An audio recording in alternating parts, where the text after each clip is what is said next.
Salut à tous les amis, aujourd'hui petite vidéo sur le contenu de nos sacs à dos. Comme vous le savez, prochainement nous partons en Afrique du Sud, d'ailleurs ça se rapproche vraiment, nous sommes à plus qu'à 2-3 jours du grand départ et nous partons pour une durée indéterminée.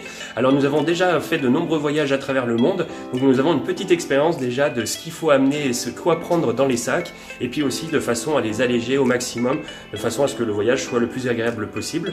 Alors là, Angelica est déjà en train de préparer son sac, donc on va aller voir où elle en est. Et puis après, bon, on pourra commencer. Alors, où est-ce que tu en es? Ça. Ça va peut-être faire beaucoup ça, là, non? Ceci. Non, mais On va tout prendre. Non, on va pas pouvoir tout prendre. Je peux pas tout non, laisser. non, je te promets non. On va tout prendre. Bon, on va voir ce qu'on peut faire. Pour commencer, on va vous montrer nos sacs à dos parce que c'est les trucs les plus importants pour un voyage en sac à dos, de choisir proprement son sac. Nous, on a choisi des sacs de 50 litres chacun parce qu'au premier tour du monde, on a fait l'erreur d'avoir des trop gros sacs et beaucoup trop d'affaires. Du coup, cette fois-ci, on a décidé de prendre des plus petits sacs.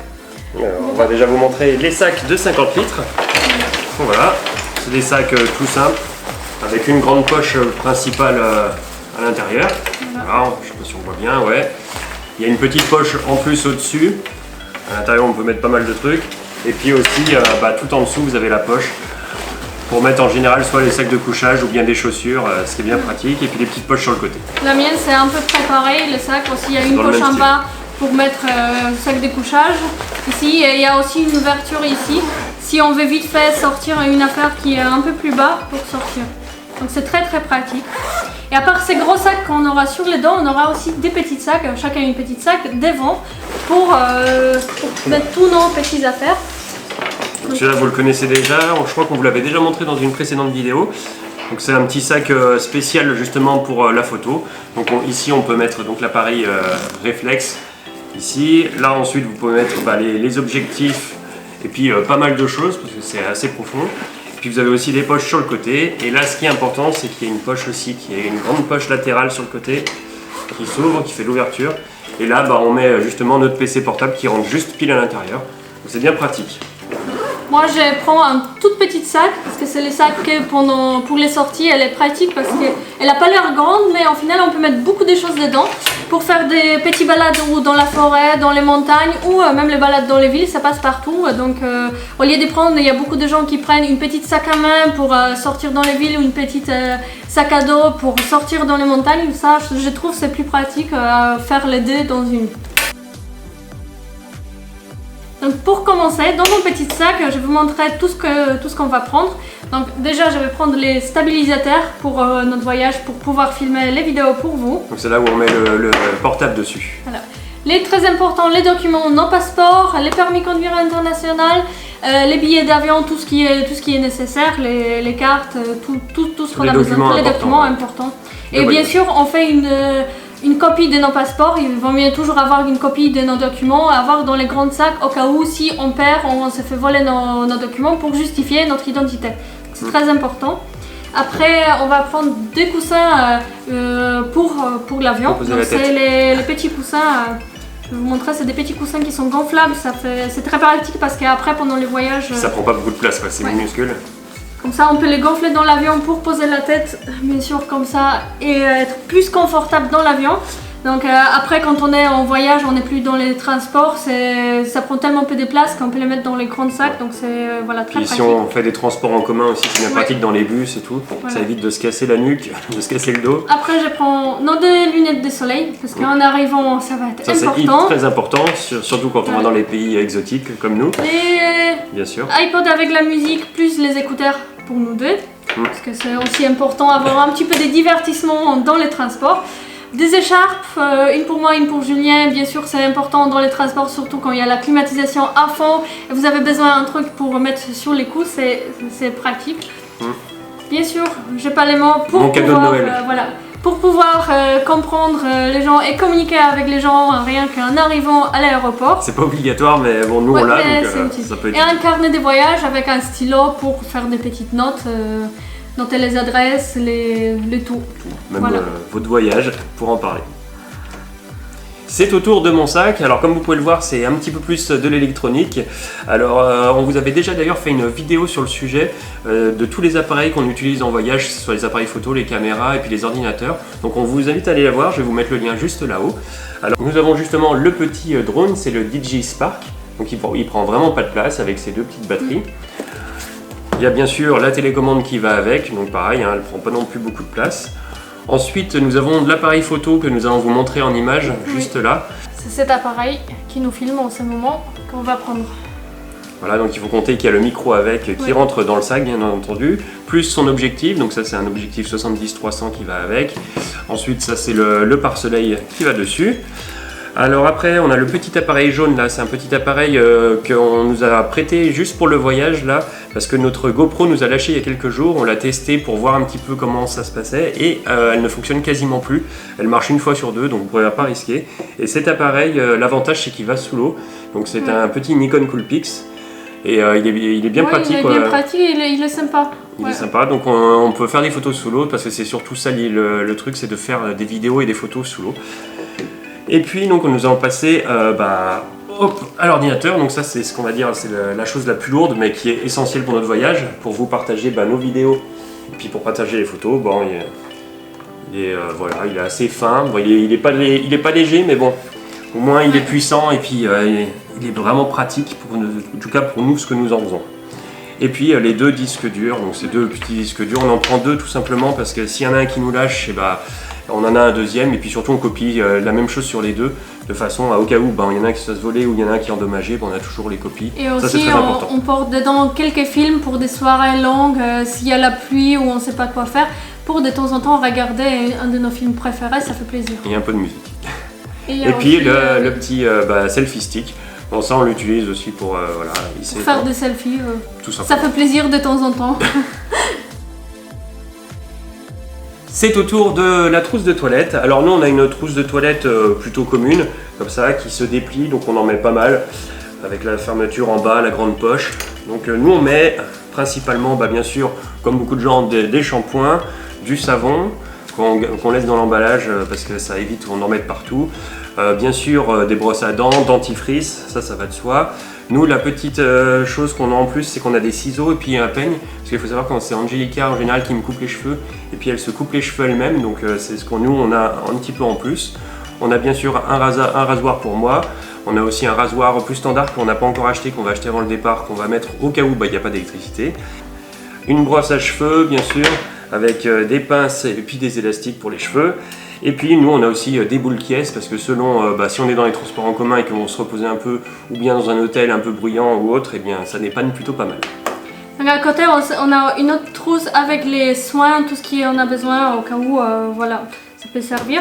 Donc on a pris d'abord les lingettes pour se laver si on n'a pas d'eau dans les transports aussi, ou des fois pour se laver les mains, c'est très utile.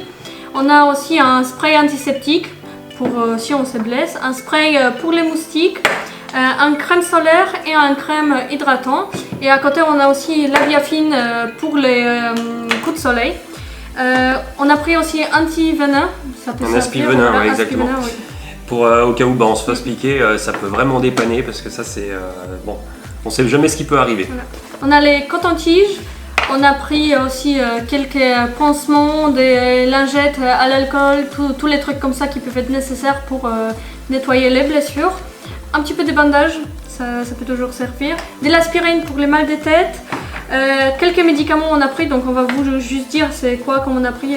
On a pris un médicament pour maux de gorge, aussi pour nettoyer les nez si on est enrhumé. Un truc pour la constipation et pour la diarrhée, ça peut servir. Pas de filtre, on vous dit tout. On a aussi un médicament pour les nausées et les vomissements.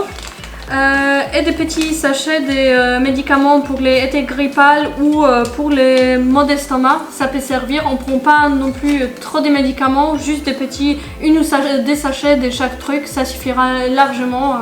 Donc c'est vraiment au cas où. C'est aussi important à rappeler que c'est bien sûr personnel tout ça, que chacun amène ce qu'il veut. Pareil au niveau des médicaments, on a laissé les boîtes, mais après on va les enlever, on va juste mettre la notice avec pour gagner de la place et puis faire un peu moins de poids.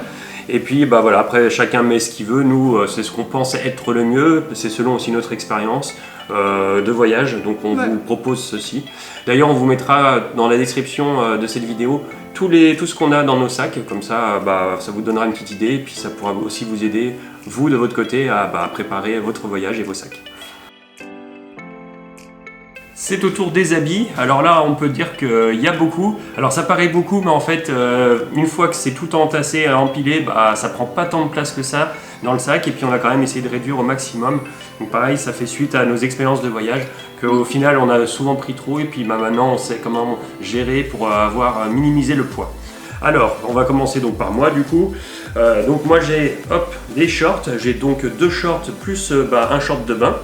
Voilà pour ce qui est des shorts. Ensuite, pantalon, j'en ai un comme ça, qui fait un petit peu explorateur, vadrouilleur. Plus, bien sûr, j'aurai mon jean que je prendrai pour l'aéroport. Donc là, on n'a pas mis ce que nous, on portera sur nous le jour même, qu'il faut compter évidemment après coup en poids en plus. J'ai donc aussi 2 pulls, ça peut servir, même en Afrique, hein, il peut faire froid la nuit et puis le soir. Un pull un peu plus gros et un pull un petit peu plus léger. Plus fin, puis un petit peu plus gros. S'il fait très froid, on peut mettre 2 pulls en même temps. Voilà. Ensuite, j'ai 3 t-shirts et puis 2 chemises. Donc ça, c'est voilà, pour ce qui est du haut. Ensuite, une veste de pluie. Donc c'est un petit imperméable très léger. Mais bon, ça peut vraiment dépanner. Bien sûr, nous avons les chaussettes et les caleçons. Les sous-vêtements donc, et puis une paire de chaussures standard, plus des claquettes, des tongs, ça c'est très important, et bien sûr une serviette de toilette, et puis nous avons une serviette aussi de bain qu'on a en commun, c'est une serviette microfibre. En fait, au premier tour du monde, on avait pris des serviettes comme ça, et on a trouvé que c'est vraiment pas pratique du tout, parce que ces serviettes, déjà ils prennent du temps pour sécher, et une fois séchés, ils ont l'odeur à chaque fois pas très agréable. Du coup, cette fois, on a décidé que chacun on prend des petites serviettes de bain pour les hôtels, au cas où s'il n'y a pas de serviettes. Mais en général, la plupart des hôtels, ils ont tous des serviettes. S'ils n'ont pas, on utilise nos serviettes. Et une seule serviette comme ça, juste pour la plage. Pour nous deux, voilà. Exactement. Donc après, moi, de mon côté, j'avais pris aussi des baskets. On n'a pas pris des chaussures des marques parce qu'après une expérience autour du monde, on s'est dit on va pas les porter pendant tout le long si on ne sait pas qu'on va s'en servir. Du coup, on a décidé qu'on prend juste les baskets et les tongs. Puis si c'est nécessaire, on achète dans le pays. On pourra toujours acheter dans le pays et ce sera si on moins décide cher de faire un qu'en trek France. sur plusieurs jours. Donc j'ai des tongs, bien sûr. J'en ai pris 3-4 t-shirts, comme ça des débardeurs simples, voilà, pour que léger. Et en plus j'ai pris des t-shirts comme ça pour couvrir les épaules parce qu'il faut compter que des fois dans des pays ou dans des endroits pour les femmes il faut toujours couvrir les épaules, donc il faut toujours garder un ou des t-shirts comme ça pour pouvoir c'est bien couvrir. C'est important, surtout pour les pays d'Asie et d'Afrique notamment. Les mêmes choses, j'avais pris des paires de shorts, plus justement des pantalons très légers comme ça, longues, des paires aussi, pour pouvoir justement dans des endroits où on ne peut pas rester avec les jambes à l'air pour se couvrir et pour pas avoir trop chaud parce que des fois voilà. Une paire de pantalons et l'autre pantalon que j'aurai sur moi pour l'avion. Bien sûr des sous-vêtements, des culottes et des chaussettes, des soutiens-gorge, maillot de bain, très important. Aussi des pulls, j'avais pris un pull un peu plus gros et un pull un peu plus léger. S'il fait froid, je mets les 2 pulls en même temps, ça suffira. Pour nos tours du monde, ça nous a suffi largement. Une veste de pluie aussi imperméable comme ça avec des poches, c'est utile. Et une serviette de bain, voilà. Pour les vêtements, c'est tout. Vous verrez qu'une fois dans le sac, ça prend pas tant de place que ça et pas beaucoup de poids. Surtout que c'est des vestes plutôt légères dans l'ensemble. Donc là, on n'a pas décidé de prendre des choses très pour l'hiver parce qu'on sait pour l'instant on va partir que dans des pays chauds où il y aura soleil tout le temps. Mais si au bout d'un moment on va changer pendant le même tour du monde, on avait fait ça, on a pris que des choses légères et après quand on était allé en Amérique du Sud, on avait acheté nos vestes là-bas, pas cher, on était allé dans des second hand, ça s'appelle, c'est des vêtements qui sont déjà des deuxième main. On a acheté des vestes qu'on les a utilisées pendant 3 mois de notre voyage et après on les a laissées à quelqu'un dans l'hôtel. C'était beaucoup plus pratique que de les porter pendant les premiers 6 mois et de les utiliser qu'après. Donc cette fois on a dit on fait pareil, on prend que des trucs légers et après si on aura besoin on pourra toujours acheter sur place. Alors la dernière partie, c'est les accessoires, donc ça c'est des choses qui ne rentrent pas dans les autres catégories. Alors nous on a bien sûr des masques et des tubas pour faire un petit peu de plongée, enfin faire du snorkeling plus exactement, avec aussi des chaussures pour aller dans l'eau, parce que de temps en temps, selon les fonds marins, c'est mieux que d'être pieds nus, on ne sait jamais sur quoi on peut marcher. Et bien sûr nous avons aussi des sacs de couchage, que voilà, selon si on va dans les hôtels, ou même si on dort une fois ou deux dans un véhicule, eh bien ça dépanne plutôt pas mal. Après de l'autre côté on a aussi un sac plein de tous les câbles, des chargeurs pour charger nos portables, nos appareils photo, les drones et tous les câbles, voilà, tous les regroupés dans le même sachet. Avec ça on a aussi des adaptateurs comme ça universels pour pouvoir mettre les prises, parce que c'est pas toujours, les prises ils sont pas toujours pareils comme en France. Ça nous a bien dépanné ça. Ouais, ça nous a bien dépanné. En plus avec ça on a une multiprise si on doit charger plusieurs appareils en même temps. On a une lampe frontale, une pour nous deux, ça nous suffit largement. Celui-là elle éclaire très fort et très bien. En plus de ça, avec la lampe frontale on a aussi des deux lampes qui se trouvent sur nos téléphones, qui est vraiment très utile aussi. Voilà. Après on a un petit sachet avec des trucs aussi utiles. On a les attachants plastiques, ça peut servir pour tout, pour réparer les sacs, pour attacher des choses, donc c'est très utile. Ça suffit 4-5 au cas où. Après avec ça on en a une toute petite boîte avec... Ça on n'y pense pas souvent en voyage, oui, mais c'est très utile. Avec fil et une aiguille pour réparer ou les sacs ou les boutons qui tombent sur les pantalons ou les shorts, c'est très utile. En tour du monde ça nous a dépanné plusieurs fois. Ça oui. Ouais. On a des petits cadenas comme ça, pour au cas où si on est dans une auberge, on ne se sent pas sûr, c'est toujours utile pour renfermer un peu plus les sacs ou... Même pour le voyage, tout simplement pour mettre dans l'avion ou dans les transports en commun. C'est utile. Sécurité. Et les trucs les plus importants, les couteaux suisses, avec tout, il y a un petit tournevis, les couteaux, les ouvre-bouteilles, tire-bouchons, il y a de tout. Donc c'est très utile. Bon, c'est parti pour un petit peu de rangement.